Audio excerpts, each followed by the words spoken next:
treat men like dogs, they'll be obsessed with you. Yes, you heard me correctly. And I promise you, if you watch this entire video, this single statement will completely change how you view and treat men forever. Because men are so much more like dogs than you ever realize. And the beauty of that is you can influence that man's actions and emotions for your benefit as long as you understand what your dog wants, what your dog is motivated by, and what your dog can't stand, which is exactly what I'm going to be breaking down for you in today's episode. And by the end of this video, you'll be such an amazing dog trainer that you'll have other women coming to you and begging you to train theirs too. Listen very closely because we're about to discuss training. You must always train your dog as a puppy. I see women make this mistake all the time.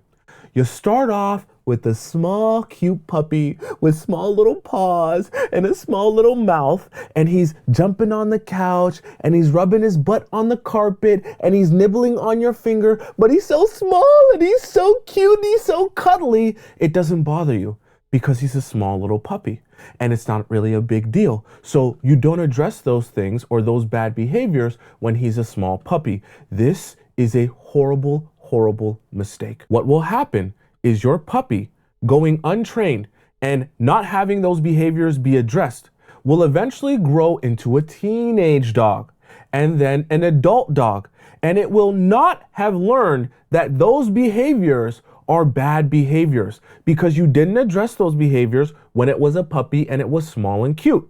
So now as an adult dog, it will continue jumping on the couch, except now when it jumps on the couch, it's 150 pounds. It will continue wiping its butt on the carpet, except now when it wipes its butt on the carpet, it leaves an entire trail. That dog will continue nibbling on your finger, except now as an adult dog with adult teeth, when it bites you, you actually bleed. And see, at that point, when the behaviors are making things very uncomfortable, you're gonna have a desire as the dog owner to now scramble and say, oh, I need you to change these behaviors and I need to try and train you to unlearn all the behaviors that I've allowed you to get away with since you're a puppy. But at that point, when it's an adult dog, it's already set in stone, these behaviors as being okay because they went unaddressed for so long. And then it becomes exponentially difficult to train your dog as an adult dog than it would have been if you would have trained your dog as a puppy. But here's the reality check. It's not fun to train your dog as a puppy.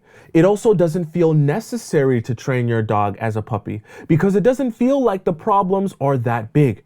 Just like in a relationship with your man, when things are early on and he disrespects you, when things are early on and he crosses a boundary, when things are early on and he goes out of line in a way that you wouldn't really be comfortable with if he was your boyfriend of 5 years.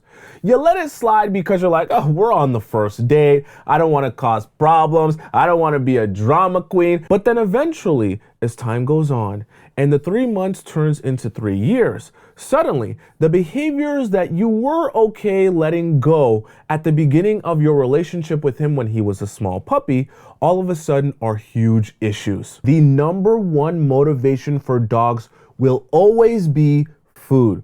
For men, their version of food is desire. Desire comes in 3 different forms. It comes from respect, their desire to be respected, their desire for physical intimacy, and their desire to feel validated. Very important. Not only does your dog live off of their food, your dog is also very motivated when you dangle the right type of food in front of him. If you wanted your dog to take a particular action, you wanted to train him a particular way, you would entice your dog by dangling in front of him not just any food. You would make sure to find the specific dog treat that gets him the most excited, that gets his tail wagging, that when you shake the bag, he comes from a different room because he can hear the frequency of the bag and he knows that that's an association to his favorite dog treats and he can't help himself. Each and every man that you ever meet will have a different flavor of dog treat that is his favorite, whether it be respect, whether it be physical intimacy, or whether it be that validation. It is your job as his owner to understand what is his favorite dog treat, because that's the dog treat that you're gonna be dangling in front of him on a consistent basis when you wanna motivate him to take action. Let's say, for example, you wanna motivate him to get you a pair of heels. So in order to motivate him to do this, you wanna dangle in front of him the treat of respect and validation. So you get on the phone with your girlfriend, but you strategically get on the phone with your girlfriend in the other room that has really thin walls that would basically allow him to hear exactly what you're saying to your girlfriend while you're on the phone. And then you proceed to say, girl, I don't know how this man does it. He always knows how to give me the exact perfect gift that I asked him for, even if I say it like one time. Like, remember that bracelet that he got me last time?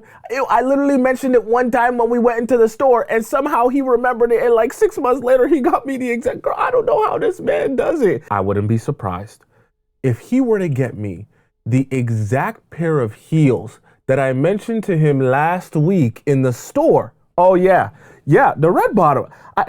I promise you, I'm telling you, in like 6-8 months, he's gonna come out and it's just gonna be a surprise. Oh, I got you those heels that you mentioned that one.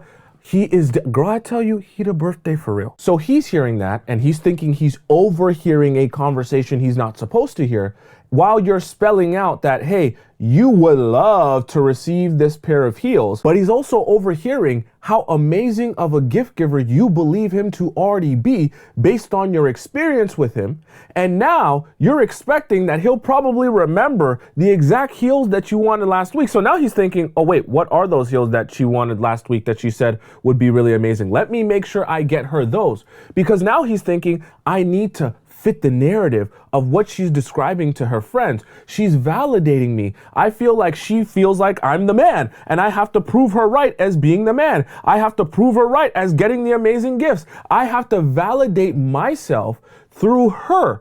And she's already telling people how amazing I am at getting the right gift. So I have to continue down that path. And if you want to learn from me in my exclusive community where I teach women how to deal with men from A all the way to Z, from the beginning of your relationship to the end, then click the first link in my description, join the community, watch the first lesson, do the homework for the first lesson, and send me a DM that you've accomplished the first lesson so we can start you on your journey to gaining power in your relationships again. And if you also just feel like asking me a question about your relationship or situationship, you can go to the second link in my description. You can submit to me a question and I'll respond with a voice message within 7 days. This is a very important next point. You must understand how to punish your dog properly. When your dog does something bad, stop looking at your dog and telling your dog, you've been a bad dog. I know you think in your mind, well, I'm telling my dog he's been a bad dog, so he should understand that he should stop those behaviors. Your dog does not understand the words that are coming out of your mouth. All your dog understands is the fact that you're giving it attention. If you actually want your dog to stop his bad behaviors, the moment he participates in those bad behaviors, you must pretend like your dog does not even exist. I want you to practice the art of making your dog feel invisible when your dog is behaving poorly. What your dog will eventually realize, if he's gonna bark a bunch, if he's gonna make a bunch of noise, if he's gonna participate in behaviors that you don't like, he will not get your attention at all. In fact, he will feel so invisible to you as your dog that he will wonder himself if his existence is even still existing. This is the only way to properly punish your dogs, where they correct their bad behavior because they don't like what they're receiving from you. Attention is your #1 currency as it relates to your dog. Your dog understands the difference between when you're giving it attention and when you're not giving him attention. Your dog cannot stand when you do not give him attention. Remember how I talked about motivations beforehand? Motivations also work in the opposite sense. When your dog wants and loves your attention and you don't give him that attention, or you take that attention away from him, it is a very, very painful experience. Your dog does not want to continue to be in this state of pain for very long. It motivates your dog to change his behaviors because internally he doesn't like experiencing the pain of not getting attention from his dog owner. Which leads me directly into my next point. You have to understand associations are such an important part of knowing how to treat and go about working with your dog. Remember, your dog doesn't understand the actual words coming out of your mouth. But what your dog can understand is an association between the words that come out of your mouth and what he experiences directly after you say those words. For example, when you tell your dog, "You want to go for a walk? You want to go for a walk? You ready to go for a walk?" Your dog gets all excited and he starts shaking and he starts wagging his tail and he starts barking. He starts running towards the door because he can't hold it anymore. Why is your dog so excited though? Is it because he understands what the word walk means in the English dictionary? No, it's because on a consistent basis, your dog has began to associate the word walk when he hears it with the experience of going out with his owner, having a good time, sniffing all the things that are around, sniffing trees, sniffing dog pee, looking around and having all this stimulus on a bright sunny day and getting to have fun and enjoy himself. He's associated that experience with the word walk because on a consistent basis, that experience has come directly after you said those words. And so because of that association, he now has a positive reaction to the word walk because of what he knows is associated with that word. Your man is the exact same way. If you want your man to actually understand what is coming out of your mouth, you cannot rely solely on what you say. You have to rely on what is he experiencing from you directly after you say those things. And what I notice is a lot of women make this mistake, and in fact, they do it the opposite way. They will give words that are supposed to be negative, or he's supposed to receive it as negative. For example, "I really hate when you do this thing. I really don't like this. You hurt my feelings when you did this. This made me sad that you did this." And then what does he experience from you right afterwards? He experiences getting to be intimate with you. He experiences sleeping with you because he gives you a cheap apology, but then he gets access to your body and he gets pleasure from that. So you're associating those words with negative connotations because you're thinking, I'm saying things that are negative, like I'm sad, like you upset me, like this is bad. But what he's receiving is, no, this is a positive association because when she's crashing out, when she's telling me she's upset, when she's telling me this is bad, what I end up receiving and experiencing from her is pleasure that I enjoy.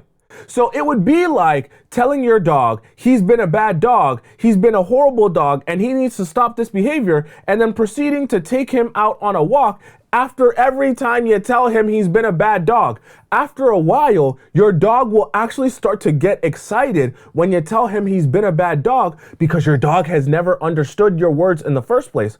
All your dog has began to do is associate the fact that when you say bad dog, you take him for a good experience. And so he says, bad dog must mean great things. I will never let you forget this next point. Your dog loves to chase. Do not fight it. Embrace it. When you go to the park with your dog and you've got in your hand that bright neon green tennis ball and you're waving it around, your dog's eyes get wide and you're like, you want this? You want this? And you throw it. Your dog can't help himself. It's like it's something within him forces him and just propels him forward to begin chasing after that ball so viciously. He can't help himself. He goes and grabs it, he goes and fetches it, and he brings it back to you. It's his nature as a dog to chase after that ball, go fetch it, and bring it to you. Your dog, your man, loves to chase. Embrace that. No matter how long you've been with that dog, no matter how long you've had that dog, your dog will always love to chase. Allow your man to chase you. It is in his nature. He enjoys the process of chasing and pursuing you. And very importantly, do not ever believe that that process stops being enjoyable for him just because you've done it a couple of times, or 100 times, or 200 times, or just because you've been together for 3 years, or 4 years, or 5 years. When you take your dog out as a young puppy and you play fetch with your dog, is your dog excited? Yes. When you take your dog out as a teenager and you play fetch with it, is it still excited despite going on 50 or 100 different fetch sessions? When you take your dog out as an adult dog and you've been with that dog for many, many years and you play fetch with that dog again, is that dog any less excited to play fetch with you for the 375th time? No. A dog loves to chase because a dog was made to love to chase. That dog will never stop loving chasing, no matter how many times he has to chase. Give your man the space to chase you. Allow there to be circumstances and situations where he doesn't get you all the way, where you're like slipping through his fingers a little bit. Allow there to be tension in your relationship, where he feels like, oh, he has to work a little bit harder and reach a little bit farther and push a little bit more just to squeeze it and grab it. Okay, really important, this next one. You must allow your dog to go off leash.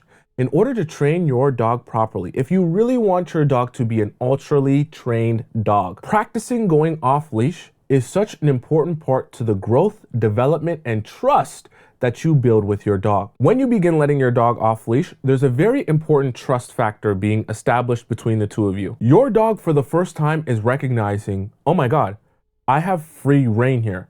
I can really go where I want. I can do what I want.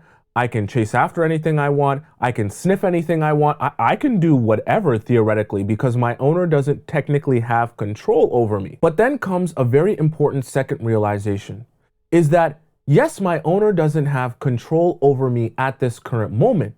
But does that mean just because my owner doesn't have control over me at this moment that I will now act out of character?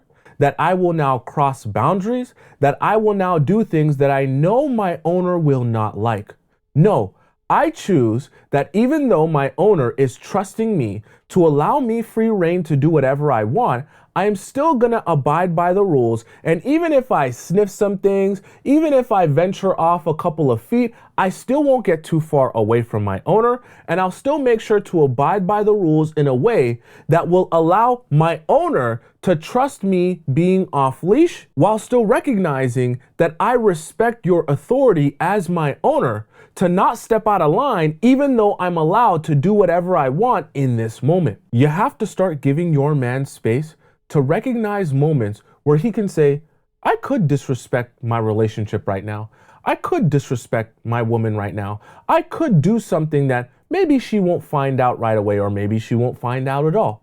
But I choose not to do that, not because my girlfriend or my wife is breathing down my neck and watching me and is gonna scold me if I don't do the right thing, but because I want to be a good husband, a good boyfriend, a good man to my woman. Because I respect my woman and I respect my relationship, I choose not to do these things no matter whether she's watching or not watching. Even though I have free reign, even though I'm off leash, even though I could technically go wherever I want and do anything my heart desires, I still choose to be loyal to my owner. As this happens over and over and over again, you and your dog build more and more and more trust between each other until you get to a place where when you leave the house and you go to take your dog for a walk, you don't even have to put the leash on him at all. There's an understanding between the two of you that as your dog, I respect you as my owner, and you giving me free reign doesn't mean I'm gonna cross boundaries,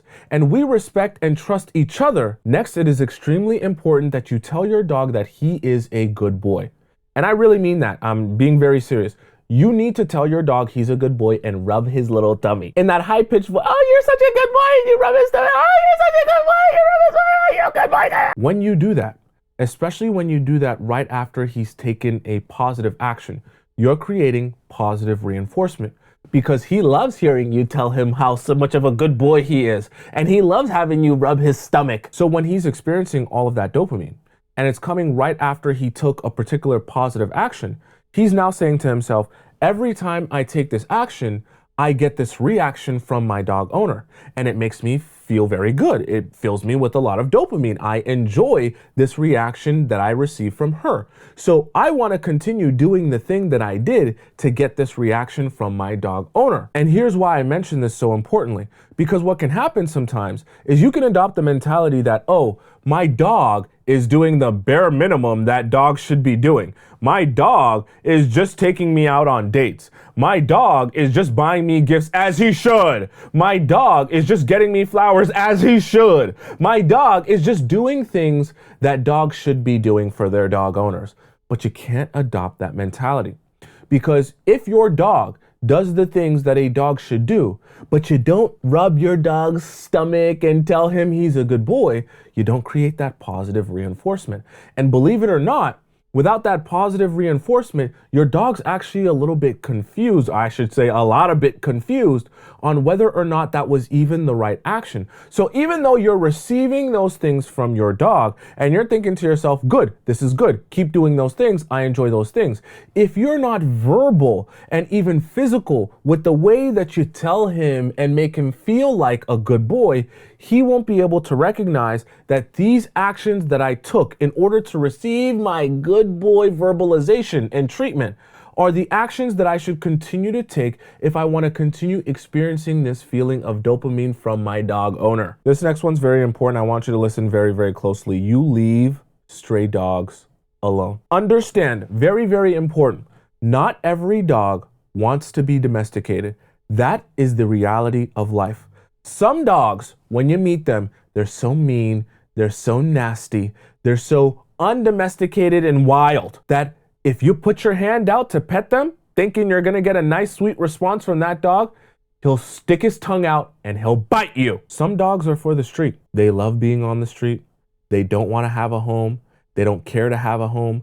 They like being wild.